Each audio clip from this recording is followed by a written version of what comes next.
Listo. Bueno, pues muchas gracias por acompañarnos una vez más a estos eventos especiales gratuitos. Gracias, doctor Ignacio Guízar. Gracias a todos los asistentes y participantes que pues regularmente se conectan y a los nuevos. Espero que este sea un buen año para todos y que podamos seguir teniendo estos eventos cada mes. Muchas gracias. Y pues empezamos con esta película que es pues reciente, acaba de salir hace yo creo que como unos 3 meses, 2 meses, más o menos, que es Bugonia de Yorgos Lantimos. Y bueno, nos presentamos otra vez. Nosotros somos Desempolvando lo Inconsciente. El objetivo principal es transmitir el psicoanálisis a todos los interesados en este saber de una forma más accesible. Y hoy nos acompaña Joaquín Lustonou, que también es una de las personas que nos acompaña regularmente y desde que inició el proyecto. Él es licenciado en cinematografía con maestría en teatro y artes escénicas. Ha dirigido un largometraje de ficción, Realidades de Humo, y 6 cortometrajes de ficción, entre los que se destacan Me Verás Volver, La Videodanza Lau, producida con apoyo de CEPRODAC, y es docente en el Centro de las Artes de San Luis Potosí y en la UNIAT. Fue socio de la empresa de cine y audiovisual Terapéutica Films y director de la Asociación Civil 2397, en la cual participa hasta la fecha promoviendo proyectos cinematográficos en San Luis Potosí.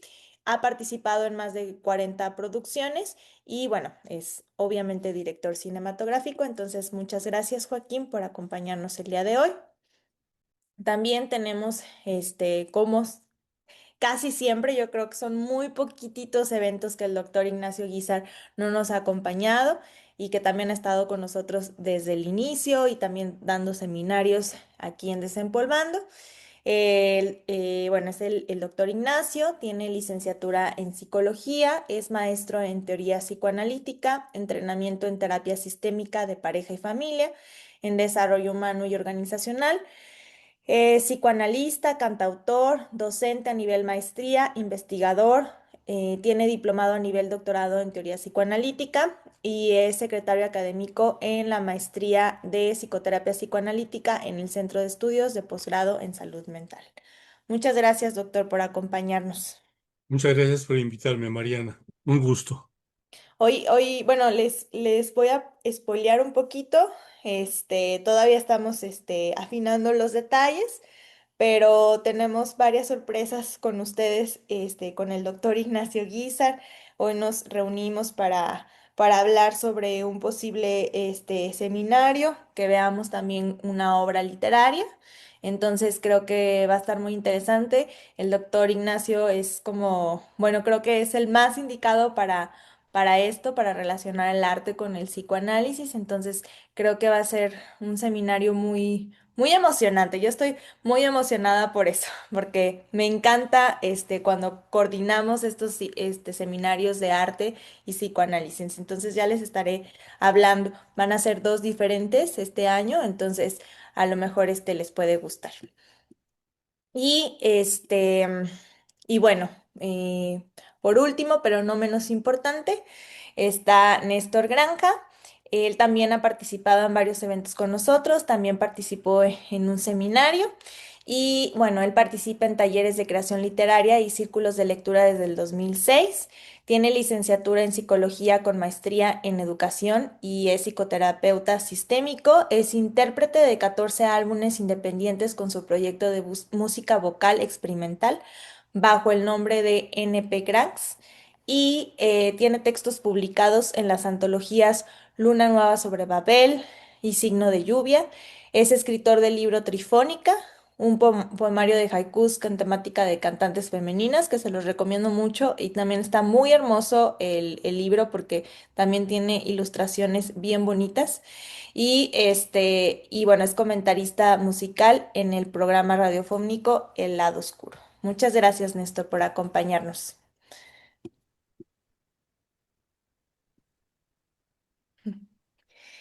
Y ahí creo que tu micrófono está apagado. Sí, no, nada más. Muchas gracias. Muchas gracias. Pues un gusto estar acá nuevamente con. Gracias, ya llegó Joaquín. Ya te presentamos, Joaquín. Entonces, ya al final te doy otra vez las gracias. Ya te di las gracias. Justo llegué cuando estabas presentando. Entonces, Ah, ok, oye, sí. perfecto, perfecto. Muy bien. Y bueno, para ya no ser más larga la presentación, nada más les quiero presentar nuestros próximos seminarios. Este es el primer seminario que vamos a tener este año. Es el seminario impartido por la doctora María Teresa Torres Vázquez. Ella no es lacaniana, es de los pocos seminarios que no tenemos lacanianos. Ella es de relaciones objetales. Entonces, ella nos va a dar un seminario de la psicoterapia psicoanalítica de niños y son 8 sesiones. Va a ser un seminario teórico práctico y bueno, les voy a decir un poquito los temas que se verán en este seminario. Se verá el concepto de psicoterapia y en qué circunstancias y para qué se recomienda tratándose de niños, paradigmas de partida. También las aportaciones del psicoanálisis a la comprensión del psiquismo infantil, lo infantil en la clínica de niños, diversos enfoques, el desarrollo, su importancia en la psicoterapia. También la valoración clínica en la psicoterapia de niños, la entrevista inicial, la hora de juego diagnóstica y el proceso terapéutico, la planeación del tratamiento, el inicio, evolución y cierre y el manejo de la sesión. Ella, a mí me parece que tiene mucha experiencia con niños y adolescentes, también trabaja con adultos, pero creo que siempre su fuerte más grande es con los niños y adolescentes. Entonces, bueno, creo que es una de las indicadas para darnos este seminario. Este, y pues ella también maneja grupos de supervisión, grupales, ¿no? Para estos casos. Entonces, bueno, si a alguien le interesa y así, puede mandarme un mensaje. Y este lo tenemos en febrero. Es un seminario por el doctor Antonio Bello. Se va a titular es Suicidio y Sintóm, nudos, goces e incidencias clínicas. Este seminario nace por los temas que ustedes han recomendado en las retroalimentaciones que hemos dado. Algunos pusieron el suicidio, otros pusieron el sintóm y otros pusieron el goce. Entonces fue algo que estuve hablando con el doctor y él trató como de anudar los temas de cierto enfoque. Entonces, estos van a ser los viernes va a ser 4 horas, de las 6 a las 10 de la noche. Van a ser 4 sesiones. Y bueno, va a haber temas como las clínicas en psicoanálisis, un recorrido en su lógica, el acto suicida, el acting y el pasaje al acto, del síntoma al síntoma, la función de los goces y bueno, esto del goce y cómo todo esto lo podemos abordar también desde la clínica, ¿no? Entonces, bueno, creo que va a estar también muy interesante. Em, y por último, nuestras redes nos pueden encontrar, ay, perdón, en el Facebook, en Desempolvando lo Inconsciente, también en el Instagram, aquí en el canal de YouTube, que se llama igual Desempolvando lo Inconsciente, pueden ver todos los eventos grabados que hemos tenido hasta del principio a ahorita, nuestro mail y nuestro contacto. Les estaba avisando, también esto me parece importante ahorita que están aquí. A veces les mandaba información vía WhatsApp de manera individual. Ahorita el WhatsApp ya no está dejando hacer esas funciones. Entonces, ya ahora algunos de ustedes los agregué a una comunidad que se llama, igual, Desempolvando lo Inconsciente, que es diferente de este grupo de eventos especiales. Entonces, si alguno está interesado en estar en esa comunidad, ahí vamos a mandar como información de todos los eventos que vamos teniendo. Y bueno, comenzamos. Si quieres, Joaquín, nos puedes contar un poco sobre el contexto, introducción, de la película. Creo que es uno de tus directores favoritos, si mal no me equivoco. ¿Sí? Sí, justo les iba a decir, o sea, los que ya han estado en esas pláticas, pues sabrán que ya hablamos de tres, ¿no? De tres películas de él, o cuatro, no, tres, ¿no? Sí, esta es la Hablamos de tercera. Dogtooth, Dogtooth, Poor Things Poor y Things, y Lobster. ¿O no mm, hablamos de Lobster? no, creo que no. ¿No? Ah, bueno, Creo falta que no. Lobster. Y bueno, esta, ¿no? Em, Vamos a ver, es uno, sí, como dice Mariana, es uno de mis directores favoritos. Me ha gustado mucho el cine de Lanthimos desde Dogtooth, que ya tiene sus buenos años. Me ha gustado mucho la mirada fresca y distinta que ha generado en el cine, aunque estos últimos años no he sido tan fan de todo lo que hace.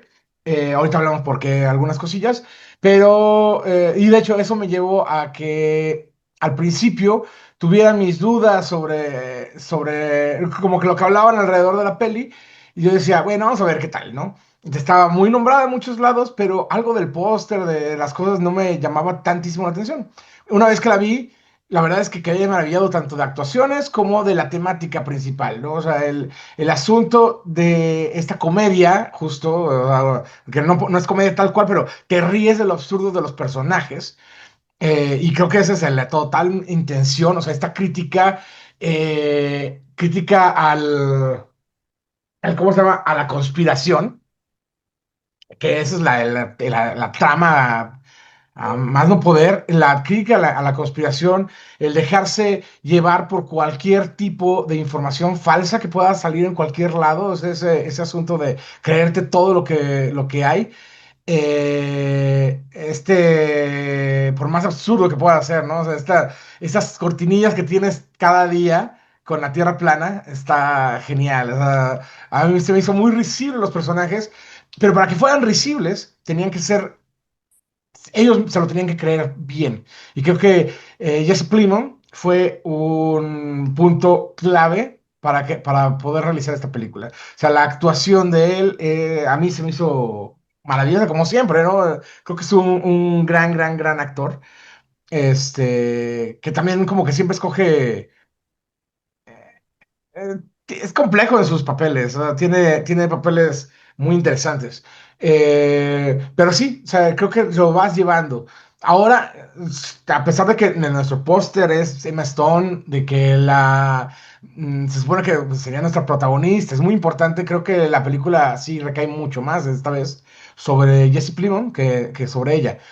Espero, bueno, supongo que todos vimos la película, porque si no estoy hablando así como muy al aire. Si no la vieron, pues bueno, es una película, un resumen así rapidísimo. Es una película donde dos personas están convencidos de que la CEO de una empresa es una alienígena, ¿no? Eh, entonces la secuestran porque quieren sacar la información y quieren que se los lleve a su planeta en 3 días, que va a ser un eclipse, y todo tiene que pasar en ese momento. Insisto, suena muy absurdo, pero los personajes, o sea, desde la casa donde viven, o sea, ese retrato sumamente gringo de los personajes, no, está genial, o sea, tanto el retrato de ellos, el retrato de los policías, el asunto o sea, ponen al amigo, al primo, lo ponen con este pelo como justo como parodia de este personaje de History Channel que hablaba de aliens, no sé si se acuerdan, con el pelo sí que hay muchísimo meme, ¿no? De él. Tiene todas esas referencias, están marcadas, o el tipo de traje grande, o sea, que no le queda, que repiten lo mismo una y otra vez, estas casas que están un poquito a las orillas, que están relegados de la sociedad, o sea, todo este retrato sobre los personajes, sobre la desinformación es buenísimo. Ahorita, ya más adelante, después de todas las pláticas que tengamos, hablamos y debatimos un poquito el final, que es donde no es que no me guste, simplemente se me hizo muy básico ese final, ¿no? Era muy risible, pero ahorita hablamos por qué. Fuera de eso, insisto, eh, creo que la tensión tan fuerte. es tensión de dramaturgo, hasta de como de teatro, ¿no? O sea, están ahí encerrados, no sabes qué es real, qué no, como, o sea, qué está pasando si es su imaginación. Bueno, no, sí sabes, pero más bien todo lo que están diciendo y cómo van llevando la trama de tratar de desenmascararla y ella cómo le sigue el juego como para tratar de escapar, etcétera, se me hace buenísimo. O sea, me gustó mucho las actuaciones, me gustó mucho cómo lleva la atención de la película. Mientras más la veía, más estaba emocionado y creo que uno de los grandes aciertos que tiene esta película, muy comparado con esta tradición cinematográfica que dejó Kubrick, es el uso de la música. Aunque no usa música clásica conocida, usa una música de ese mismo tenor, ¿no? Aquí tenía el compositor, déjenme un poquito porque no me sé el nombre, tal cual. Creo que ya lo puso Alejandra, ¿verdad, Alejandra? No, Ah, bueno, puse el programa que acaba de mencionar. ok, ok. eh, Ah, sí. El compositor es Jerskin Frendik. Creo que hace que las secuencias tengan un peso muchísimo más fuerte, ¿no? Me gustó mucho, mucho, mucho cómo lo va llevando. Así como introducción, y ahorita ya entramos de fondo a la temática. ¿Te parece? Sí, muchas gracias, Joaquín. Fíjate que sí tienes muy buena memoria porque sí analizamos la de The Lobster. Ahí ves, ves, ves. Y bueno, yo les tengo que chismear que fui a verla al cine con Néstor y la verdad es que sí salimos así como muy emocionados de la película y por eso dije, oye, ¿qué te parece si la podemos en el próximo evento especial? Y dije, pero pues tienes que estar porque pues la vimos juntos y demás, entonces ya por eso Néstor aceptó. Entonces, Néstor,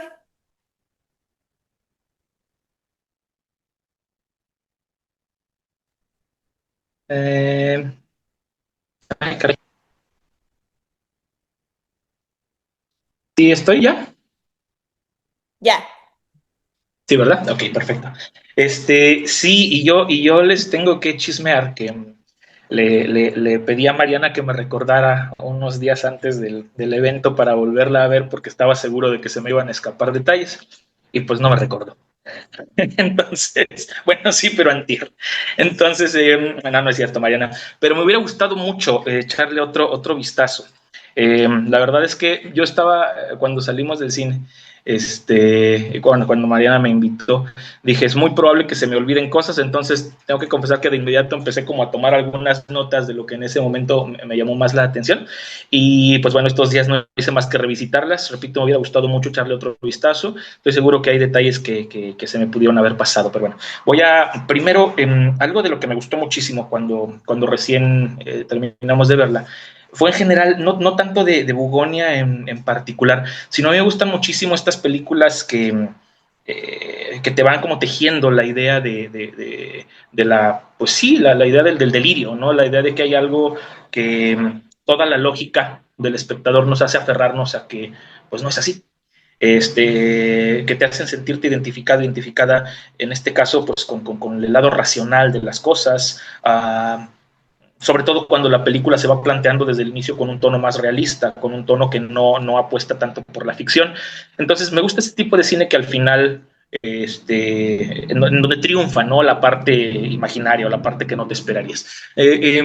Creo que con Bugonia pasa algo similar, sí empieza diciéndonos de forma más o menos explícita, esto es un delirio, sí, o sea, incluso la manera en la que retrata los primos, pues nos muestra como estas obsesiones, estos patrones, su tendencia como a conectar absolutamente todo, a creer que tienen las cosas bajo control, esta sospecha, ¿no?, que tienen de todo y de todos. Bueno, la teoría misma es absurda, o sea, su punto de partida en sí mismo es un poco absurdo. Entonces, sí creo que este tipo de películas triunfan cuando logran desde el principio colocarnos como espectadores del lado sensato de las cosas, ¿no? Sabemos que algo no anda bien en la cabeza de los protagonistas, sabemos que son los que al final están siendo la representación de esta parte delirante, la película, todo en la película parece estar del lado de la razón o parece querer convencernos de que lo importante es estar del lado de la razón y de pronto, pum, al final, pues la conspiración era real, ¿no? Y viene toda esta parte que torna lo absurdo en una cosa realista dentro de la lógica del film. Entonces, sí creo que en esta película, aunque no sucede del todo, aunque se juega un poquito con las dos ideas, es lo suficiente, o sea, hay suficientes señales como para justificar retrospectivamente que exista el delirio. Entonces, el final no cambia nada más como la lectura que hacemos de los personajes, sino también cambia nuestra posición como espectadores. ¿Sí? De pronto resulta que el paranoico no estaba loco, de pronto pueden parecer muchas otras cosas, a lo mejor estaba adelantado, a lo mejor estaba despierto, a lo mejor estaba todo esto que validamos, a lo mejor en algunas otras formas actuales de concebir el mundo, ¿vale? En las que por supuesto no entra la locura, pero de pronto descubrimos esta otra parte, insisto, esto pues es una jugada importante, porque sí creo que modifica la manera en la que nos estuvimos relacionando con la película. A nivel inconsciente, pues sabemos, es como más tranquilizador creer en una conspiración todopoderosa que de pronto aceptar que el poder está fragmentado, que el mundo es caótico, que no necesariamente hay un orden detrás de todas las cosas. Y entonces creo que validar la conspiración al final tiene algo de conservador, ¿sí? Porque al final nos devuelve un mundo legible, nos devuelve un mundo en donde sabes que sí era cierto, entonces tenía la razón, es posible predecir, es posible que exista un control detrás de todas las cosas, y esta lógica o esta ilusión, este espejismo del control es lo que creo que se puede volver un foco interesante en la película. Por eso, bueno, ahorita más adelante creo que tengo un punto al respecto. Coincido con Joaquín en la cuestión de la crítica a las conspiraciones, pero sí creo que hay algo un poco más que ahorita voy a poner sobre la mesa a ver qué opinamos. Pero bueno, cuando yo hablaba de la cuestión de los protagonistas como sujetos paranoides, cuando al final nos damos cuenta de la realidad y vamos recopilando todo lo que había detrás, de pronto resulta que todas las escenas de duda, que todo lo de sospecha, todo este tono casi caricaturesco, ¿no? Repito, la premisa misma, pues de pronto parece que no eran síntomas, eran pistas. Todo el montaje, todo lo que ocurre, repito, se tiene que reescribir en nuestras cabezas y entonces propone una nueva lectura. O sea, el problema quizá después de todo no era que los protagonistas creyeran demasiado, sino que el resto del mundo no estaba creyendo lo suficiente. Y entonces otra vez creo que esto invierte los papeles e invierte la manera en la que nos relacionamos con la lógica que propone Lanthimos y con los mismos personajes. Entonces allá parece creo que algo crucial, la misma paranoia se ve redimida. Sí, o sea, se le da ya después un estatuto de verdad, deja de ser este síntoma, deja de ser esta parte ridícula para convertirse pues, en una especie de héroe cognitivo, o sea, que al final tenía verdad, tenía razón, perdón, y creo que esto tiene también ciertas consecuencias cognitivas fuertes. Primero, refuerza una fantasía poderosa, o sea, que el sistema funciona exactamente como pensamos que funciona. O pensamos que funciona cuando estamos paranoicos, ¿no? O sea, pensamos como en esta idea del orden del mundo, del orden detrás de las cosas, de ahí qué pasaría si, etcétera, etcétera, y de pronto la película plantea la posibilidad, ¿no? Como algo real. No creo que sea cualquier cosa, porque al final nos está diciendo que hay coherencia detrás de ese caos. Y no sé qué tanto eso en sí mismo un mensaje crítico, un mensaje esperanzador, un mensaje desesperanzador, pero repito, como que esta necesidad humana de creer que tenemos las cosas bajo control, al final la película, por eso decía que tiene algo de conservador, acaba pues intentando reforzarlos, creo que nada es accidental. En ese sentido creo que se recuperan arquetipos clásicos. La figura del gran otro, por ejemplo, nos dice al final que sí existe esta instancia, que sabe, que controla, que planifica, y aunque la instancia sea malvada, pues el hecho de que exista ya es tranquilizador. ¿Sí? El horror no es tanto que el mundo esté controlado, sino que no lo esté. Entonces esto nos da una certeza. El hecho de que al final los alienígenas sean reales es, pues sí, el mundo es oscuro, pero al final es inteligible. Y ¡fum! O sea, eso devuelve certezas. Y pues el ser humano necesita certezas. Entonces creo que también ahí hay otro punto crítico. También coincido con Joaquín con el punto de la Tierra plana. O sea, a mí también me fascinó ese detalle. Creo que fue lo primero que le dije a Mariana cuando salimos aquel día de la película. Me había encantado. Otra, me gustó que no se ahondara tanto. O sea, yo sí pienso que fue un detalle que Lanthimos dejó así como, bueno, ahí está. O sea, que se dé cuenta quien lo quiera tomar, es que no pasa nada. O sea, no me pareció que hubiera intenciones de subrayarlo como algo crucial, pero me parece un easter egg así importantísimo. Primero, porque la Tierra plana, pues sí, hoy en día es como uno de los emblemas más importantes de la crítica anticientífica, ¿no? Del delirio anticientífico, o sea, la negación de lo real. Entonces, creo que esto tiene que ver con lo que decía hace rato. Cuando en la película nos colocan el esquema de la Tierra plana como un modelo de observación de esta inteligencia supuestamente superior, otra vez se subvierte la lógica habitual. Entonces creo que por eso aquí lo que decía Joaquín, creo que no es nada más una crítica a la conspiración, porque cuando nos muestran este modelo de la Tierra plana, entonces el ignorante, entre comillas voy a ponerlo de esta manera, no es quien cree en estas teorías absurdas, sino, y esto sí creo que es una crítica al poder, quien pretende ver el mundo desde arriba.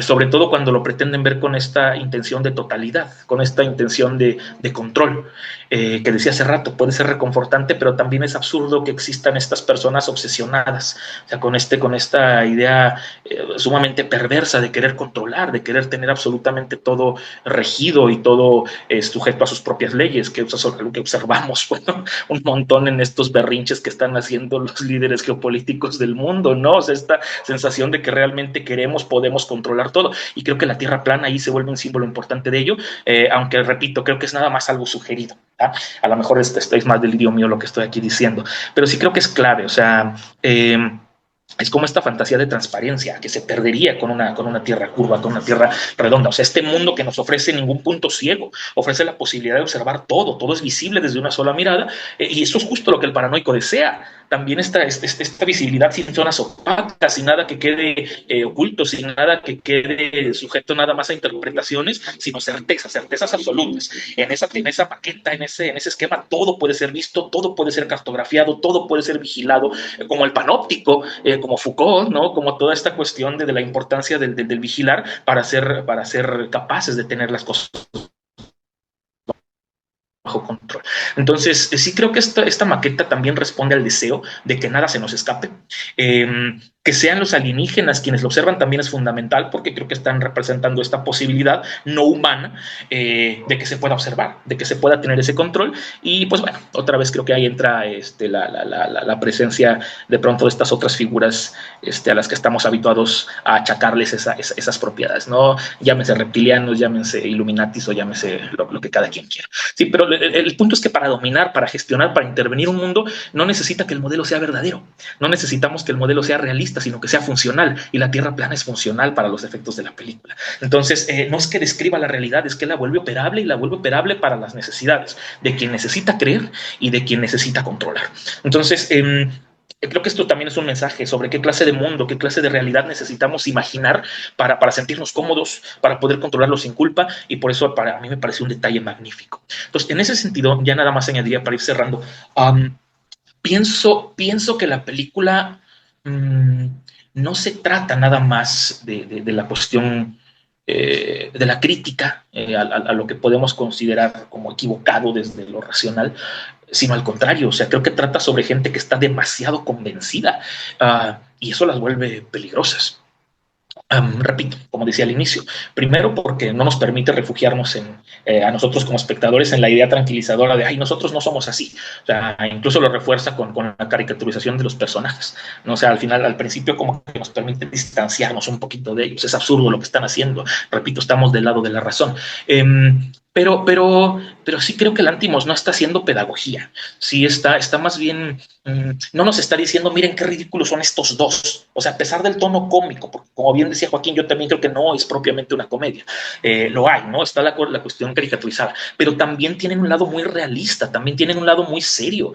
O sea, no solamente se lo dejan a la fantasía, todo lo diseccionan, todo su proceder, toda su planeación, todo su entendimiento, la manera en la que actúan es sumamente premeditada, es sumamente racional desde su lógica, incluso pareciera como que actúan como hasta con respeto, ¿no? Por toda esta...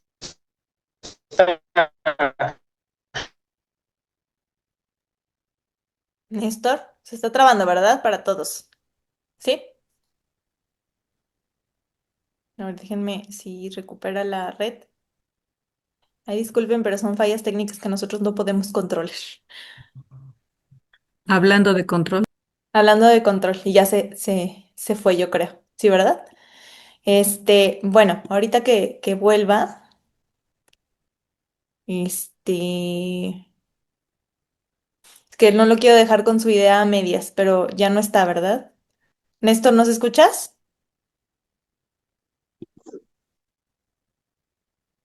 No. Ok.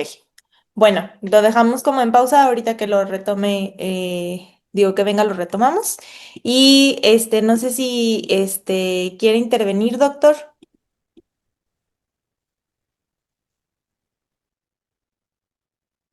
Con gusto, Mariana.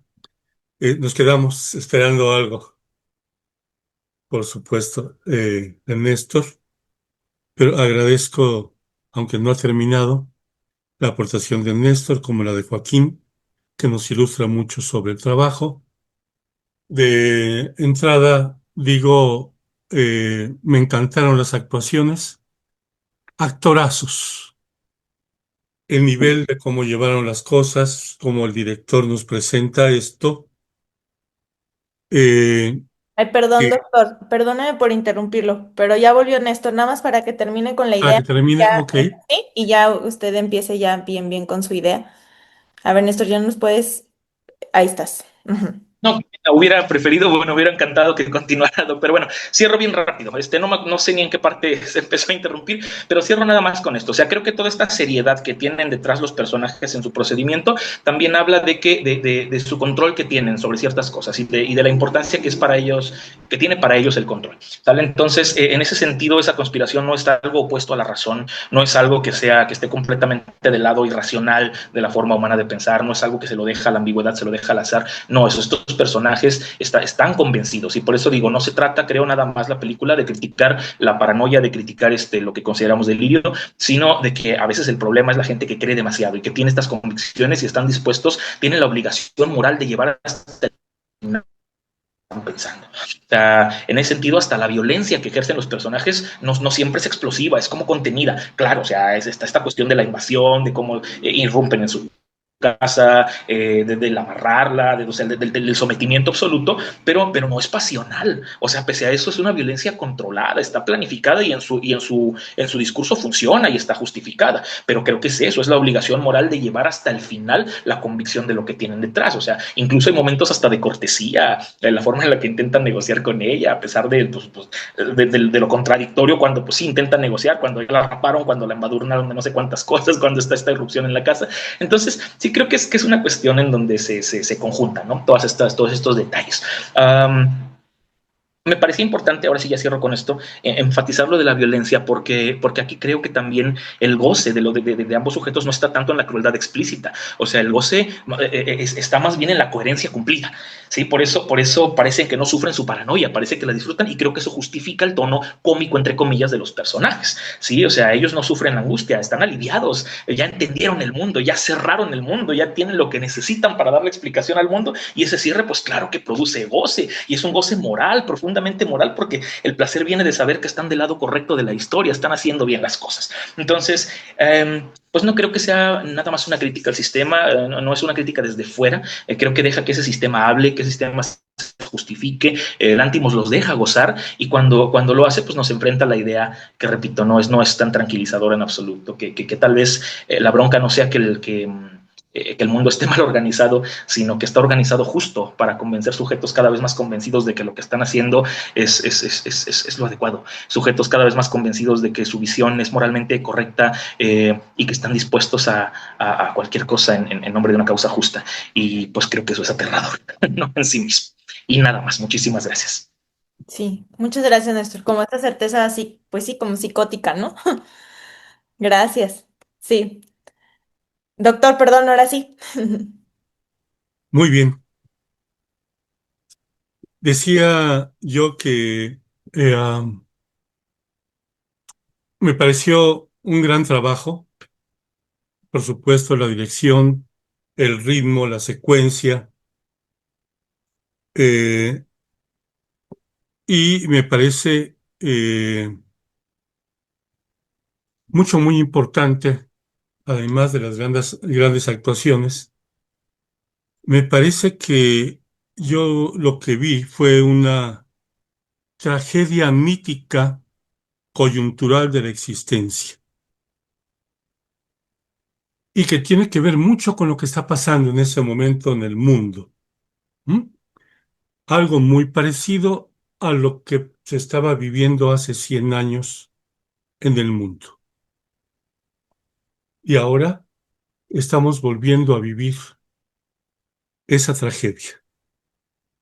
Y creo que en ese sentido la sensibilidad de los actores, del director, del escritor mismo, me parece muy atinada, me parece muy bien lograda porque tiene aspectos fundamentales de lo que hoy día se observa. Y podría decir en principio eh, que está presentada con una gran transparencia panóptica, como lo decía Néstor, ¿m? Donde todo puede ser visto. Muy claro está en el edificio de la empresa. Todo es cristal. Todos se pueden ver entre todos. Y no se diga incluso la posición panóptica que tiene la patrona, la jefa. Ujú. Que además se presenta con una gran bondad. No tienen que quedarse las 8 horas y a las 5:30 se quieren ir, pues está muy bien. Solamente que tuvieran algo que hacer, tienen que terminar su trabajo y se van, ¿no? Cosa que también han estado descubriendo de unos 20 años para acá, que no es la cantidad de horas lo que hace la productividad y que incluso la disminución de las horas ha generado mayor productividad en países europeos, por ejemplo, ¿no? Entonces tenemos por aquí un conjunto de planteamientos muy interesantes de nuestra vida actual. Y ya se habló con respecto a esta psicosis, que se me hace todo el trabajo es un despliegue de un delirio paranoico. Ujú. Magnífico, muy bien trabajado por los actores, por el director, por los textos, y que nos presenta a nosotros mismos la claridad y nos advierte desde un principio de la obra. En el prólogo voy a destacar algunas de las afirmaciones. Eh, Empieza hablando con respecto a que todo comienza con algo magnífico. Y empieza a hablar precisamente de las abejas, de cómo existe una flor y una abeja, y luego la abeja recoge el polen y lo deposita en otra flor. Y dice, muy interesante, es como en el sexo, pero más limpio. Todo el tiempo se está hablando de sexo y de erotismo, con una violencia fenomenal, que al rato doy fundamentos de este asunto con respecto a Freud, y que tiene que ver, y lo anuncio desde ese momento, por supuesto, y el desarrollo de esa película. Creo que si quien quiera, eh, es un texto muy corto, de 20 cuartillas, de la relación entre Einstein y Freud, que se llama ¿Por qué la guerra? ¿Mm? Entonces ahí prácticamente explicamos la película. Un planteamiento que se hizo hace 98 años o 96 años, donde se escribieron ellos, y que se estaba viviendo toda esa tensión bélica en el mundo en ese momento y que querían explicarse, y sobre todo el planteamiento de Einstein de si se podía o no parar la guerra, si había modo de que el psicoanálisis o la ciencia pudieran intervenir para poder parar la guerra. Freud en ese sentido fue muy pesimista y dijo, no, esa es parte esencial del ser humano. Y aquí el director como los actores no lo muestran, ¿m? Donde hay una conjunción fundamental entre lo que es las dos tendencias pulsionales del ser humano, que además se habla mucho de la pulsión en el transcurso de la película, es de si reprimirlo, si la castración química, si en todo caso, si no te castras, pierdes la libertad, porque entonces de ahí nos manipulan, nos pueden manipular muchísimo, como la seducción de una mujer, nos seduce el sistema, nos seducen los alienígenas, etcétera, en función precisamente, entonces necesitamos prevenirnos, cerrándonos en función de la pulsión, y que Freud nos manifiesta no existe la pulsión erótica sin la pulsión de muerte. Una puede depender de la otra. Incluso, dice, para la conquista, dice Freud en ese texto, tenemos que observar que para que alguien pueda amar a otra persona, para obtener el objeto no puede ser sin violencia, con agresividad, con que se lance el sujeto a conseguir la presa. Lo vemos, dice, en la naturaleza, los animales incluso se pelean por la hembra, como sucede también con los seres humanos, ¿cierto? E incluso para aventarse de alguien se necesita cierta valentía, cierta fuerza, cierta decisión para poder en un momento dado acercarse a al objeto amado. Entonces, en el caso también de la violencia, como la que vemos en la película, una violencia bastante alta, mucha sangre, y desde el principio se muestra él mismo, el actor principal, quejándose de nos manipulan y manipula al muchacho. Y al final nos damos cuenta de los destrozos de cuerpos que ha hecho, ¿cierto? La violencia que ha sido capaz de ejercer. Entonces, el prólogo nos dice todo el fondo de lo que se está moviendo y sobre todo comienza con una pregunta muy interesante y que es la que desarrolla toda la película. ¿Por qué las abejas obreras abandonan a la reina? Entonces empieza a querer explicarse si la situación química, si ha sido a propósito de los industriales, en el sentido de a través de los químicos que se usan para la producción de la tierra, que si la comida, que si esto ha generado precisamente esa desviación de las colonias de abejas. Ujú. Entonces él quiere explicarse todo eso. ¿Para qué? Para explicarse precisamente que si son las partículas, que si son lo que se ha perdido en el hábitat, pero en todo caso, para controlar y manipular el suministro alimentario en el mundo. Ujú. Lo plantea muy claro y por supuesto que como ustedes decían y como decías Néstor, a fin de cuentas la develación de un montón de verdades. No es que simplemente estén paranoicos y solamente creídos, sino que están revelando las verdades y lo planteo y lo sustento con el planteamiento de Lacan. El psicótico es el que está más cerca de lo real, ¿eh? Curiosamente. Porque los neuróticos nos podemos inventar un montón de fantasías, cubrir la realidad, cubrir las verdades, engañarnos, fantasear por el miedo y entonces crearnos un mundo fantástico para no sufrir lo real, para no sufrir lo que pasa con lo real, vamos a decirlo, de la guerra que estamos viviendo, a mi parecer, hace ya varios años, que creo que es la Tercera Guerra Mundial que no sea todavía atómica, ese es otro problema. Pero estamos viviendo en todo el camino de una tercera guerra mundial que han llamado y han dado por llamar el reacomodo de las potencias y tendríamos que decirlo como fue en toda la historia, el reparto del mundo, ¿no? Y la violencia de la cual estamos siendo objeto, ujú, de toda la violencia que se está viviendo y todos los personajes son sensibles a eso. ¿M? Porque si pudiéramos decir también, nuestra jefecita de la secuestrada, pues también tiene rasgos paranoicos. Tiene también, de repente, destellos muy claros paranoicos, aunque para ella pareciera ser la persona normal, también se le revelan de repente esos aspectos.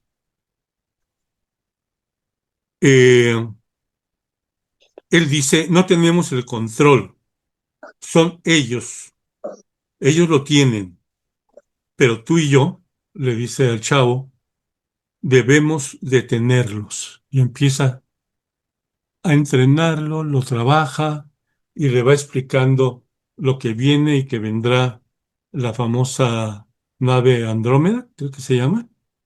Y entonces están esperando el eclipse lunar para poder contactarse, pero hay que secuestrar a la alienígena para sea la mediadora, para hacerlos rendir, que se vayan de la Tierra, ¿no? Eh, Nos rastrean de manera remota los teléfonos celulares. Son el panóptico fundamental de hoy día, ¿no? Las mías computadoras, etcétera. Pero no solamente eso. Acabamos de ver hace unos días, todavía no 8, apenas 7, el avance de una guerra cibernética dirigida por el Mossad, es decir, el sionismo anglosajón, ujú, que están precisamente produciendo todo este tipo de guerra en Israel. No es casual que hayan hecho como lo hicieron, la eficacia de cómo trabajaron ese, ese secuestro con respecto al presidente de Venezuela. ¿Mm? Entonces, ya queda claro hoy día de que se trata de toda una intervención del el Mossad sionista, que fue el que generó todo el diseño y todo el manejo de la incursión con ahorro de muertes. Lo voy a poner entre comillas, pero claro que hubo por lo menos 100 muertos, ¿no? Pero eso no es nuevo. Sabemos que de principios de este siglo, el Mossad ha llenado México que al principio del siglo hubo denuncias y demás de cómo estaban siendo espías a través de los teléfonos celulares y demás a través de un programa del Mossad. Estamos desde entonces vigilados así y ellos lo plantean de manera muy clara sin acusar propiamente al Mossad. Eh, Hay señales, obviamente, un planteamiento, una afirmación paranoide. ¿Mm? Son delirios. El asunto, dice, nos quieren tener como a las abejas, colonias de abejas muertas, atormentadas, en 1 millón de direcciones incapaces de volver a casa. Ese aspecto es un aspecto general donde volver a casa es sinónimo de volver a la casa del Padre, ir al cielo, pero en el fondo quiere decir la muerte, que sucede al final para poder transportarse y subir a la nave. Hay que suicidarse, hay que morir, ¿no? Entonces, volver a casa está muy claro desde el prólogo. Eso está anunciando como el coro griego en el teatro lo que va a pasar y sucede durante toda la película, pero después impactante la forma en que se desarrolla, de lo violenta, lo sangrienta que aparece toda la película. Entonces, a fin de cuentas, todos vuelven a casa y también, al final, ella, al parecer, vuelve a casa. Pero fíjense qué casa. Está llena de huesos, llena de líquido amniótico, de sangre. ¿Se dieron cuenta? Volver, como diría Freud, más allá del principio del placer, volver al útero, ¿ah?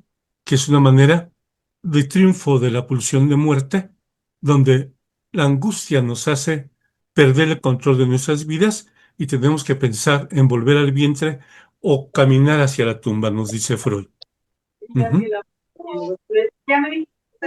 Entonces, volver a casa, ella vuelve a casa en función precisamente de volver al útero. Claro, con un planteamiento mítico, como puede ser la derivación de cómo ahora se pueden interpretar. Hablaban ustedes de los reptilianos, de que si los alienígenas, que si esto y que el otro, pero también se ha hecho la similitud con respecto a los nombres del Padre, me refiero a los nombres bíblicos del Padre, como Elohim, eh, Yahvé, y todos esos nombres que existen de los dioses que nos trae el Antiguo Testamento, perdón, los nombres de cómo fueron nombrando a Dios en el transcurso de los tiempos y los mitos que se han hecho siempre se han ahora últimamente ligado, que yo sepa, de 50 años para acá, con alienígenas, como si los alienígenas se hubieran poblado la Tierra, hecho un experimento con nosotros y entonces en función de eso mantener ese mito relativamente actual de que los alienígenas podrían haber precisamente sido los dioses que el Antiguo Testamento menciona con los 70 nombres de Dios. Entonces, vuelve al mito. Eso me parece muy importante porque precisamente el mito ha sido la manera fundamental de acercarnos a lo real. Esa interpretación simbólica que podemos tener de lo real y donde no podemos ni siquiera descartar la mitología griega, donde nos está hablando de tantas verdades. Ujú. Tantas cosas que hay en cada uno de los dioses, eh, no solamente los griegos y los romanos, sino podríamos decirlo en todas las religiones y en todas las creencias con respecto a un ser superior. Nos habla de los fenómenos de la naturaleza, de cómo vivimos, pero además cómo vivimos en esta lucha entre Eros y Tánatos, por pensar en esas dos figuras míticas tan fundamentales de lo mítico griego. Y entonces, dice Freud, no se pueden separar. Son precisamente la misma moneda como el amor y el odio. Y vivimos, le dice a Einstein, un momento en que esto se exacerba, que la humanidad empieza a estar tan indignada que no puede resolver más que con violencia y con muerte y con asesinato su angustia, su inconformidad, su desasosiego, solo en función precisamente de llevar las cosas hasta el final. Einstein le pregunta sobre la posibilidad de parar la guerra y dice, no, esto lo ha vivido siempre la humanidad. Si hacemos una recurrencia a, a la historia y vemos que al final la película nos muestra un apocalipsis. Todos mueren. Apocalipsis que nos anuncian desde que yo soy niño cada 10 años, cada década ya se va a acabar la Tierra, ya se va a acabar el mundo, ya se va a acabar el universo, nos anuncian el apocalipsis y aquí también aparece la posibilidad del apocalipsis y ahora, con mucha mayor razón, que si hubiera una conflagración atómica, quizás no quede nada de la Tierra, por el monto que hay con respecto a la cuestión ya de armas nucleares en el mundo, de los países que tienen, acabarían con el 10% de las que han fabricado, acabarían con la Tierra, ¿no? Son 100 veces más potentes que las de Hiroshima y, ¿cómo se llama la otra ciudad? Nagasaki. Gracias. Entonces, eh, la sensación de la posibilidad del advenimiento del apocalipsis no dejó de presentarse en la película. Y me parece, por supuesto, un asunto de visión trágica, pero también de las sensaciones que estamos sufriendo, mm, por lo menos del 2000 para acá, 25 años, sintiendo precisamente, bueno, el genocidio en Israel se ha dado desde mucho antes, desde los años 70. Sin embargo, más claro, y en México lo vivimos del 2006 al 2018, un genocidio, al menos según los datos oficiales, de 300.000 personas de la guerra del narco. asesinadas, ¿no? Entonces, vivimos y compartimos con la muerte. Estamos muy cercanos a la muerte y con el miedo y la angustia de la posibilidad del dominio de la pulsión de muerte que no está separada del amor y luego lo demuestra también Freud en el sentido de que tiene algo romántico. Si me muero voy al cielo. Si me muero dejo mi historia para que los demás me quieran. Y si he hecho obras, si he escrito libros, si he hecho un disco, si he hecho esto o lo otro, entonces queda mi testimonio en esta vida. Si me muero, tiene algo de romántico, de amoroso, de pulsión, de vida. También la propia muerte. Y no, eh, no se lo ahorra el director, ni el dueño del texto, no sé si es el mismo director, ni los actores. Los actores lo escenifican maravillosamente y nos hacen ver el momento actual de nuestra vida, la sensación de vivir o morir. Dejo aquí por ahora. Muchas gracias, doctor.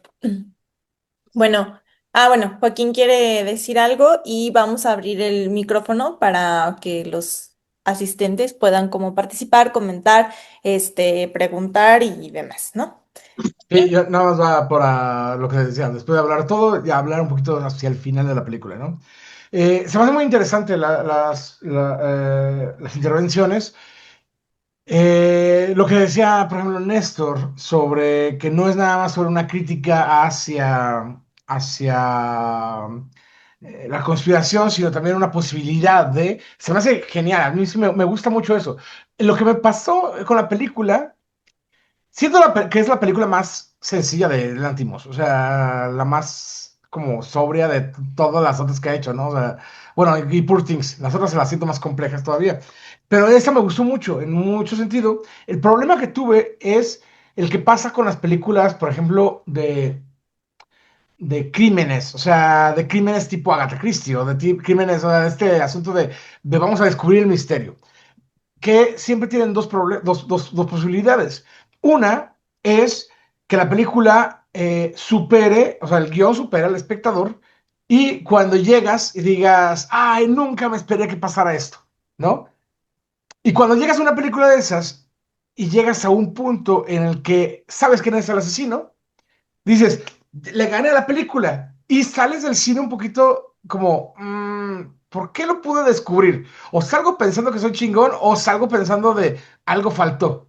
Y esto fue justo lo que me pasó con esta película, que cuando iba a la mitad de la película dije, al final Emma Stone va a ser alienígena. O sea, ya lo sabía. O sea, a pesar de que te lo tratan de poner todo el tiempo de que estamos del lado de la razón, dices, el director se va a ir por ese lado. Y eso fue algo que a mí en lo personal no me gustó, que ya sabía desde, no sé, 30 minutos que ese iba a ser el final. Sin embargo, hizo un final de una manera bellísima. O sea, la parte de cuando están los extraterrestres, lo siento como el final de Laberinto del Fauno, ¿no? O sea, como parodia del Laberinto del Fauno. Este mismo armado de consejo, con ella como la reina en la parte de en medio, diciendo que todo pasó así, que todo tiene sentido, lo que vimos en la película.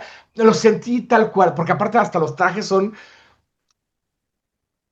risibles, o sea, todo, no, o sea, no te pudiese comunicar, no es que me cortaron el cabello, es como, no, o sea, me cagué de risa con eso, dije, claro, o sea, todo lo absurdo que estaba ahí te lo demuestran todavía más.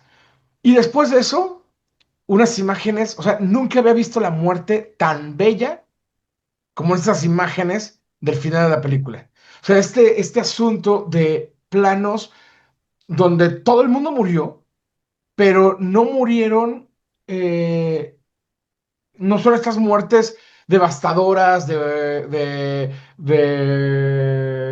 las líneas enemigas, ¿no? O sea, no es este como asunto de guerra, destazados, etcétera, sino es abrazados en lo que estaban, en el avión, en el barco, o sea, como en todo lo que estaban haciendo, se quedaron sin oxígeno y murieron todos. Es como así se acabó la vida, o sea, como Thanos, pero de una manera poética, bien lograda. Dije, Ok, ahí me volvió a ganar Lantimos. Dije, va, me perdiste con esa cosa que era, no me perdiste, sino que dije, a huevo, está lo risible todavía más marcado y ahora lo siento muy poético. Y dices, claro, o sea, ¿cuántos no hemos creído en alguna de las conspiraciones, de todas las cosas, ¿no? O sea, siempre tenemos alguna cosita que puede funcionar porque sabemos lo que dice Néstor, tiene más sentido pensar que realmente hay una conspiración a que somos tan pendejos como humanos, ¿no? O sea, es como ese asunto, donde aquí la pendejez, la estupidez está relacionada con estos dos personajes. Y de repente decir, es que el que está fuera de este parámetro es quien está pensando realmente, es bien interesante. La película desde el principio tiene esta marca en relación posturas izquierda-derecha, ¿no? Es completito, o sea, lo tiene y me gustó la manera en la que te hacen pensar que ella todo el tiempo está bien. O sea, eso me encantó, o sea, me gusta cómo lo va llevando, me gusta la postura desde el policía, lo que va ocurriendo ahí. A lo que voy con esa parte del final es que es el punto de Agatha Christie. O sea, lo descubrí antes, en el minuto 30 y llegas y lo remarcas, me deja ese saborcito. Ese es mi problema cinematográficamente.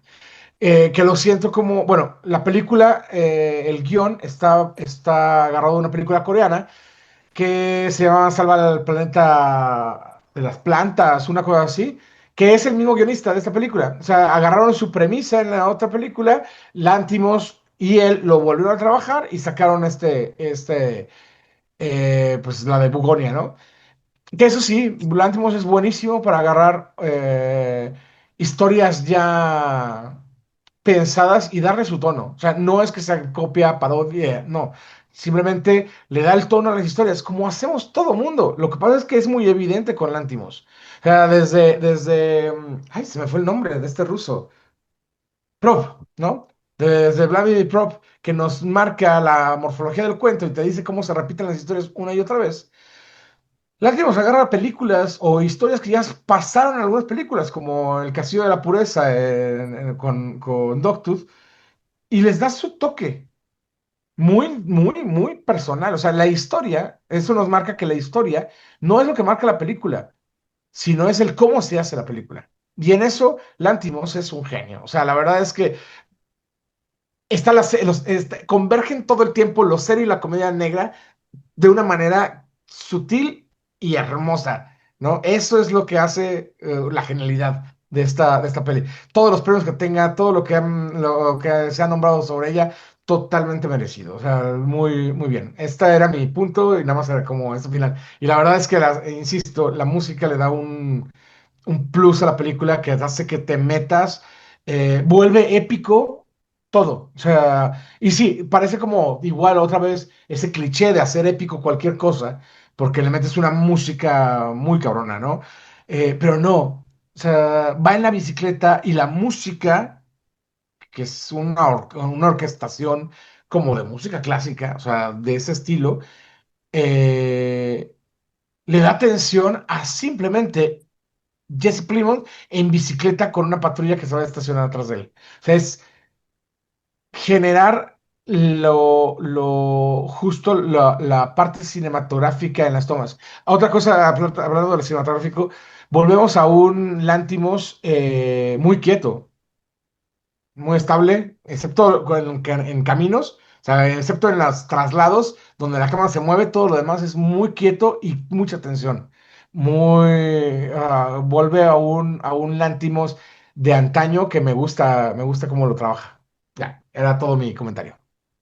Muchas gracias, Joaquín. Ahorita que dices todo esto, a mí me gustó mucho este como detalle, ¿no? De que empieza de una manera y termina de la misma manera, ¿no? Y como es como decir, ok, con los animales no hay problema, ¿no? Y que ver el simbolismo de las abejas, ¿no? Entonces, pues sí, sí está como bonito esto. ¿Alguien tiene algún comentario? ¿Alguna pregunta? ¿Una opinión?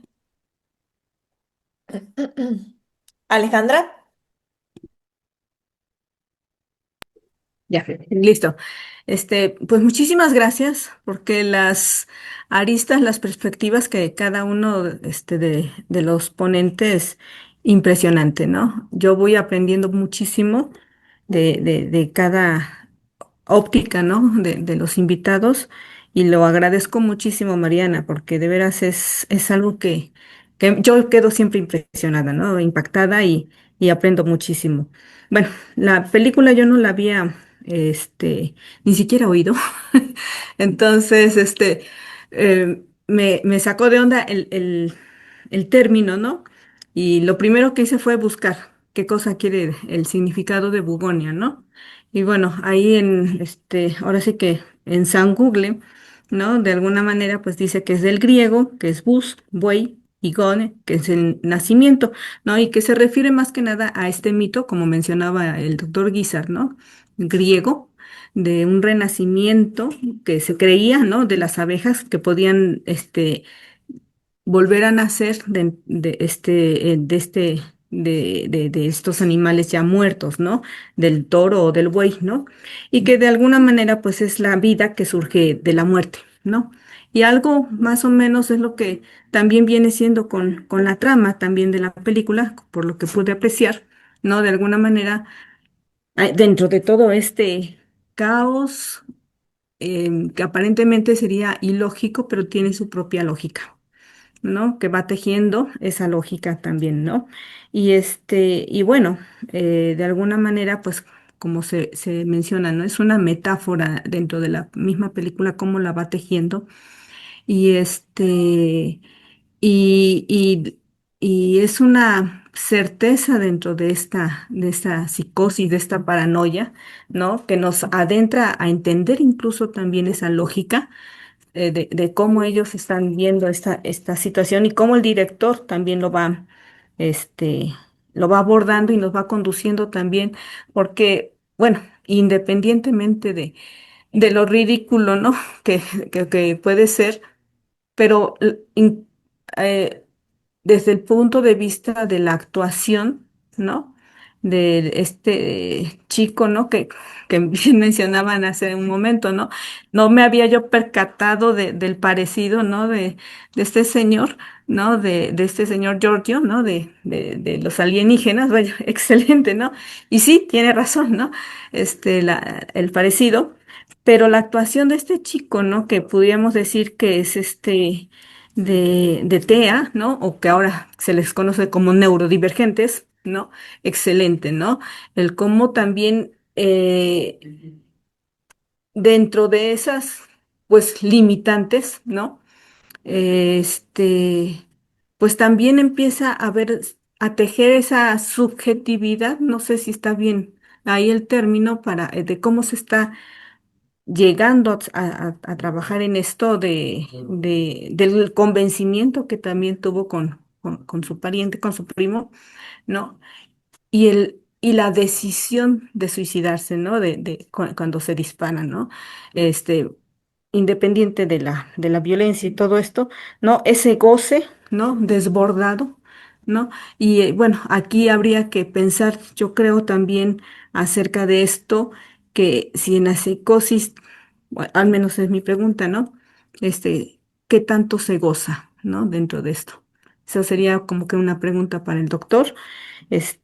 Y bueno, de ahí en fuera, pues, este, aprender a hacer análisis de una temática como tal, pues sí me resulta bastante, tiene muchos recovecos, ¿no? Me encanta cómo lo han abordado, y permite a lo mejor una guía. Otra cosa. Dentro de lo que mencionaban también de la música, ¿no? La que va cantando dentro de la camioneta, que ahí ya la compartí. Y la última parte, ¿no? El soundtrack de la última, cuando está pasando la escena de que todos mueren, de manera instantánea, ¿no? Prácticamente, pues es esta música que se llama Renacimiento también. Este, pero cómo empieza también con esto de las abejas, ¿no? Con el inicio, como mencionaste hace un momento, ¿no? Que se está hablando de estas abejas, pero también dentro de esa música los violines, ¿no? Cuando están tocando, hacen o hacen alusión al zumbido del vuelo de las abejas, ¿no? Que al final de cuentas también está dentro de lo mundial, ¿no? El rescatar nuevamente a las abejas porque con ellas, pues, es imprescindible la vida también, ¿no? Bueno, eso sería por mi parte. Muchas gracias, Alejandra. Alguien puso, es que no sé cómo se llama, ¿eh? Por eso no le digo su nombre, porque dice participante. Puso la película que decía Joaquín, que es Save the Green Planet. También por si la quieren checar. Y hay otro comentario en el chat, dice, aprecio la intervención y la perspectiva de cada uno de los participantes y me gustaría que, si es posible, a través de Mariana, pudieran subir el documento que mencionó el doctor Ignacio Guizar sobre la conversación entre Freud y Albert en relación a la guerra. Me parece muy interesante. Gracias. Muchas gracias, Claudia. Doctor, no sé si guste responder a la pregunta de Alejandra sobre el goce en la psicosis. Sí, el goce, a fin de cuentas, estaría planteado, como lo dice Freud en ese documento y en el documento de Más allá del principio del placer, precisamente en esta conjunción a la vez contradictoria entre la pulsión de vida y la pulsión de muerte. Lo vivimos en forma distinta en función del mecanismo de defensa. En el caso de la neurosis, en función propiamente eh, de la denegación, ujú, en la que estamos necesariamente queriendo negar incluso el propio dolor. No, no me pasa nada, no, no sucede, no, no, no hay nada, y sin embargo, viviendo el dolor del síntoma, gozando el síntoma.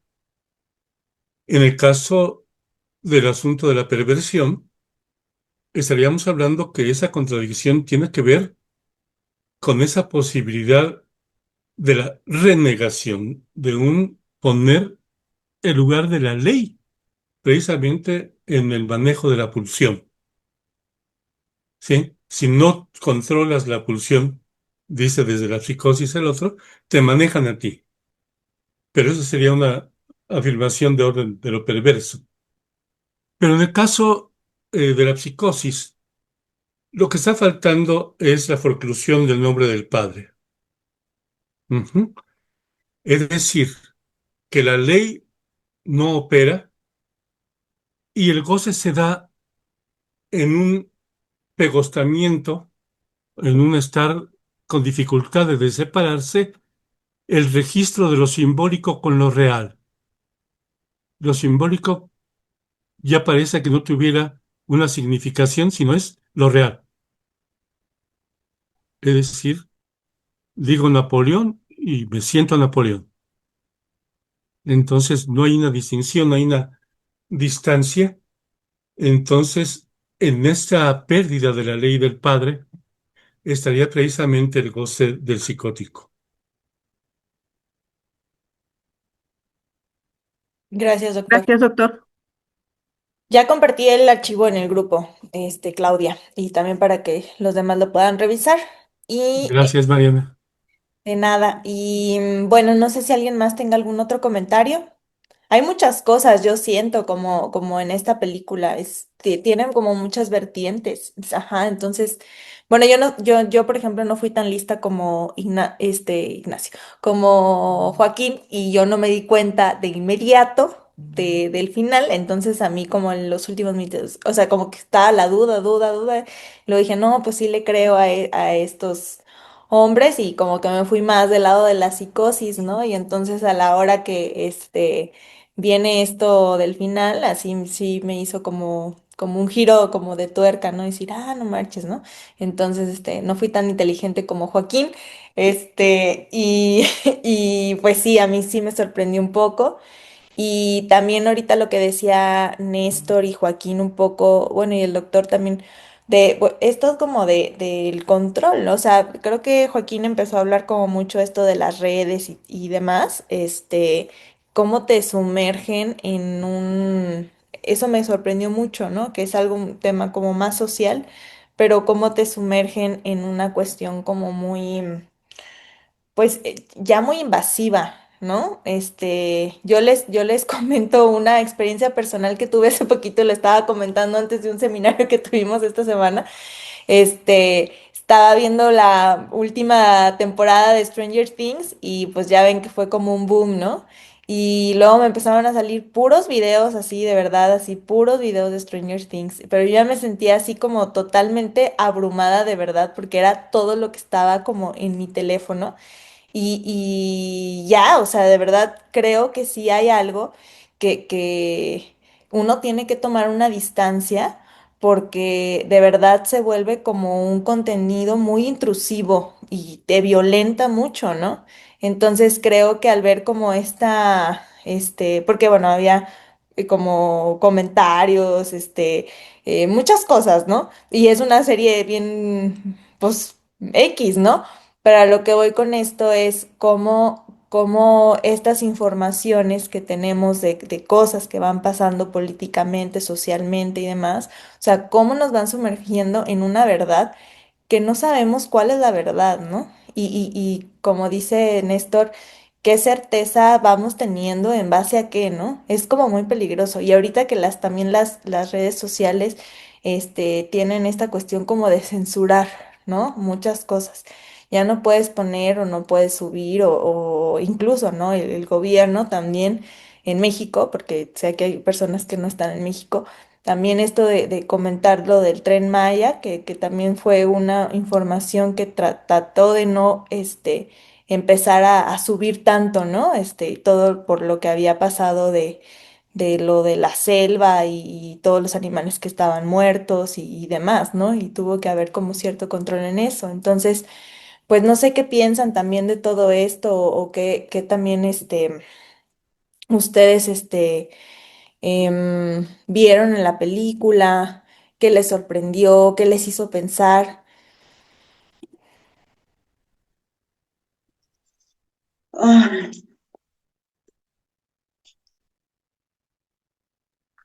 Mercedes, Puedo ¿quieres decir algo? Ah, comentar, Alejandra. sí, sí. Este, fíjate que cuando estuvieron hablando del control, ¿no? Que también con los teléfonos, ¿no? Todos estos aparatos móviles, y ahora con lo del gobierno, ¿no? Que están poniendo esto de la CURP, hay que volverla a sacar, ¿no? Con los datos biométricos, ¿no? Y una serie de cosas que te están pidiendo para sacar la cita, ¿no? Se vuelve, y luego el registro, ¿no? También de estos números celulares con las compañías que estén nuevamente, y te piden también hay tu listado de requisitos, ¿no? Entonces, eh, pareciera mentira, incluso como mencionaron, ¿no? La ridiculez a la que se está llegando hasta en los más mínimos detalles para mantener ese control. Supuestamente para evitar esto de las extorsiones y todo esto, ¿no? Que de alguna manera se asemeja con la ficción de las películas policíacas, ¿no? ¿De dónde viene este número telefónico? A ver, revísale, ¿no? Etcétera. Pues ahora ya se está aterrizando más para la realidad y es lo que ahorita se está tratando de hacer, ¿no? De alguna manera regular las llamadas, ¿no? Las compañías telefónicas, la curbiométrica, ¿no? Ahorita ya empezó el registro, ¿no? Y que va a estar de lleno como requisito para todo tipo de trámites, ¿no? Entonces, pues de alguna manera, como bien lo comentaron también, es este apocalipsis, ¿no? Que se anuncia, ¿no? Con tener el control de todos de alguna forma, ¿no? Esos pequeños chips que aparentemente son insertados, pero ahorita son con el teléfono y después, ¿qué será, no? Con esto de lo biométrico. Vaya, deja mucho que pensar en estos detalles, ¿no? Y pero también ser muy cuidadosos, ¿no? Con toda esta situación de lo falso, ¿no? ¿Qué tan cierto? Porque a lo mejor necesitamos tener ciertas certezas, pero sin caer en los delirios, ¿no? O mantener ciertas dudas, sin volvernos demasiado neuróticos, no sé, tal vez, ¿no? Pero de alguna manera, pues son estas caras también de la misma muerte, ¿no?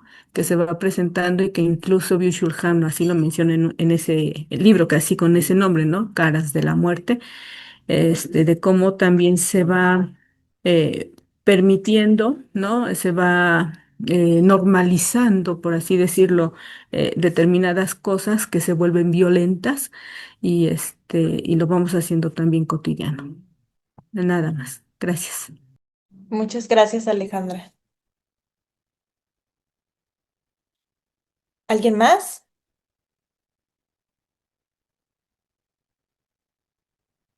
Hoy andan muy callados.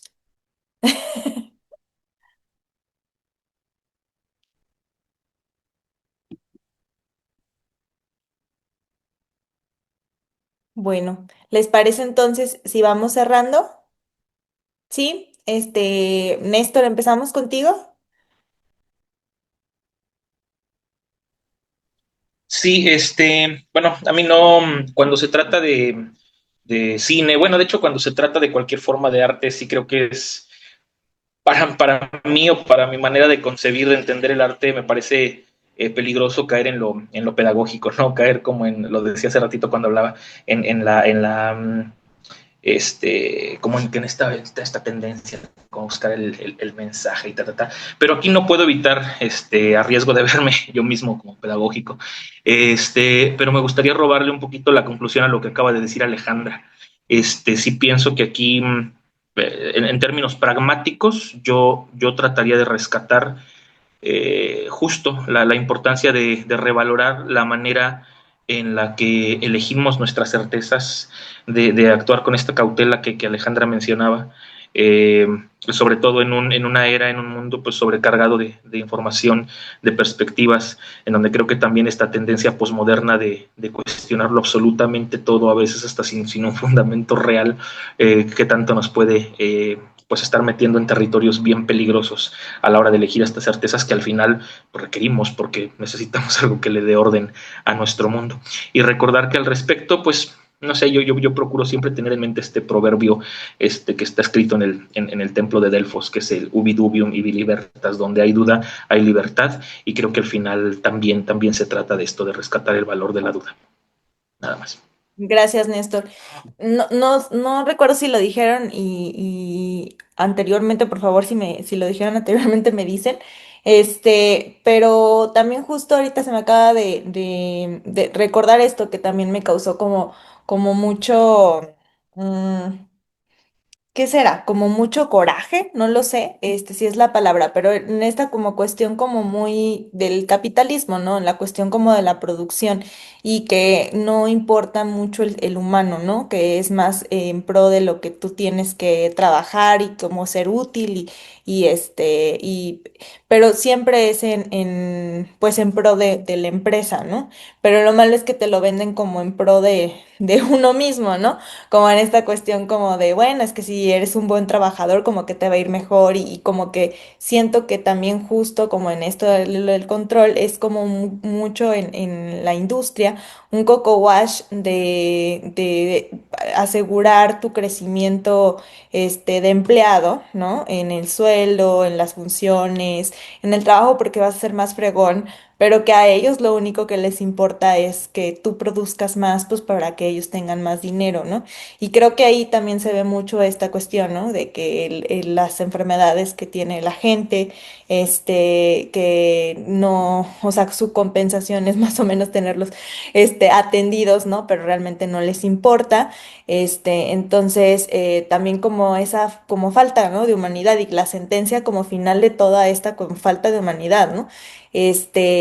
Creo que eso es bien importante porque también pues hay muchas empresas, por ejemplo, de riesgos, ¿no? Como mineras, como de lo que la otra vez estábamos hablando de estas plantas de zinc, que son desechos tóxicos de la gente que se ve expuesta a estos materiales y que realmente como que, bueno, hace daño, pero no tanto daño, ¿no? Y las personas no, a veces no tienen las oportunidades, ¿no? Para tener otro trabajo más sano, pero las condiciones de salud son deplorables, ¿no? Pero eso nadie tampoco lo habla, también es algo que no se, pues no se dicen todas las consecuencias que puede haber, ¿no? También en el ambiente, así cuando hacen estas plantas de zinc, que estábamos hablando, Néstor y yo el sábado con otros compañeros, que aquí una planta de zinc en San Luis Potosí, por ejemplo, empezó a causar estragos en toda una colonia, ¿no? Entonces el agua está contaminada, tienen serios problemas, pues de cáncer de piel, muchas personas que viven ahí. Y entonces, pues todo esto, ¿no? Como que se va derivando. Yo creo que es también uno de los aspectos que la película como que hace, mucho hincapié, ¿no? Y lo quiero, traer también a la luz, porque no sé si también ustedes en la clínica se ven también como muy interpelados por esto, ¿no? En los pacientes, como que siempre tienen este chip de tener que producir, de ser útiles, ¿no? Pero ser útiles ante quién, ¿no? De producir ante quién, o sea, como que estamos muy ahí como hormiguitas, como abejitas, pero no sabemos, de verdad a quién le estamos haciendo el beneficio. Entonces, pues sí, eso también me parece importante. Bueno, Joaquín, No, pues yo ya me había echado como casi en la despedida, en el pasado, pero así rapidísimo. Eh, Me recordó desde la otra postura también, donde no sé si se acuerdan, una película, fue uno muy nombrada hace muchos años, ¿no? Una película argentina llamada Un hombre mirando el sureste, que era al revés, o sea, era un paciente que llegaba a un manicomio y decía que él era extraterrestre. Y está buenísima, véanla. sí, es buenísimo. Hay dos versiones. La versión gringa también, que sacaron con Kevin Spacey, que se llama Kipax, que está bien, está dominguera, pero la otra está muy buena. La verdad es la primera importante, deliciosa y vela. Y me recordó este asunto por el punto de llegar a un momento donde ya no sabes si creértelo, o sea, de si es o no lo que está pasando. Quizá por esa película tuve ya la mitad de decir, va a terminar de esta forma, ¿no? No sé, algo pasó ahí. Pero nada más, lo dejo ahí como comentario de que lo que tiene esa película es que quizá los locos no son los que están adentro, ¿no? Sino los que están afuera. Y eso está bien, padre. Creo que todos los que estamos aquí vivimos con ese punto completamente todo el tiempo. Es una cualidad que tenemos. Pero bueno, como siempre, gracias por invitarme a estas pláticas. Me gustan muchísimo y es muy bonito compartir con ustedes. Joaquín, ¿puedes poner el nombre de la película en el chat? Claro que sí. La verdad está muy buena. Yo la vi hace relativamente poco, como 3 meses. Y me la pusieron y dije, ah, bueno, a ver qué tal, ¿no? Pero está muy, muy buena. Entonces, véanla. Doctor, Sí, yo quisiera cerrar completando sobre la respuesta que le di a Alejandra. Ella misma, cuando cerró, me da el pie para que algo me había faltado con respecto a la cuestión del goce. Sí, hablamos del goce en el sentido de la perversión, fundamentalmente en el sadomasoquismo, en la vivencia sadomasoquista. Y en el caso de la psicosis, que tú de alguna manera lo apuntalaste hace un ratito, es todo el asunto de la producción delirante, que tiene precisamente esa sensación de certeza, ¿m? De que el delirio es la palabra que viene del otro, la palabra que viene de Dios. Entonces ahí hay un goce de ser el elegido, de ser el cercano, porque habría de alguna manera una vivencia permanente de incesto con la madre, que se plantea también en la película, de lo cual no hablamos, y que es importante, que termina matándola, ¿m? Termina generando en su propia producción de delirio la posibilidad de la necesidad de salvarla, de que no se le fuera esa madre, entonces termina siendo el directamente asesino de la madre, por el engaño que precisamente la mujer le plantea. Entonces, quería completar eso y también dar las gracias a todos, a Joaquín, a Néstor por sus participaciones, a los asistentes por su amable atención y Mariana por invitarnos, por tenernos disfrutando de de esos trabajos, de esas intervenciones, de esa posibilidad de disfrutar de las películas de esta manera. Muchas gracias. Muchísimas gracias, doctor. Muchísimas gracias, Joaquín. Muchísimas gracias, Néstor. Muchísimas gracias también, Alejandro, porque participó mucho el día de hoy. Muchísimas gracias a todos y bueno, esperamos tenerlos para el próximo evento. Ahí les estaremos avisando ahora qué toca. Igual si tienen como alguna recomendación, pues la pueden hacer y la tomamos en cuenta. Y bueno, entonces nos vemos pronto. Muchas gracias y que estén muy bien. Cuídense mucho y buen año para todos. Gracias. Gracias. Gracias. Felicidades a todos. Feliz año Y a para los todos. ponentes y Mariana, muchas felicidades. Gracias. Doctor. Marisa, felicidades. Todos. Bye. Ale, todos muy participativos siempre. Gracias, María. Feliz año. Get it over.